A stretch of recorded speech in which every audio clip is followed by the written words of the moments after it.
أقول النصح في نظم السياق، وأسعى للوصول إلى البلاغ. ومن لم يستمع قولي بفهم، فيكفيني الإله مع الرفاق. يذكرنا الإله بأن خلقنا بأحسن صورة جسما وساقي. حبانا الله كل الخير منه، وبالشكر الزيادة قد نلاقي.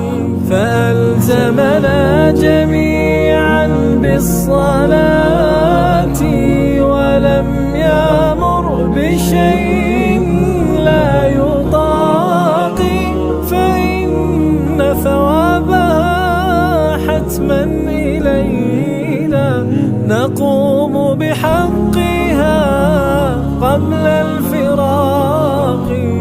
رسول الله عرج للسماء كضوء الشرب من فوق البراق. أقرت من هناك لنا صلاة مضاعفة الأجور لنا تساقي.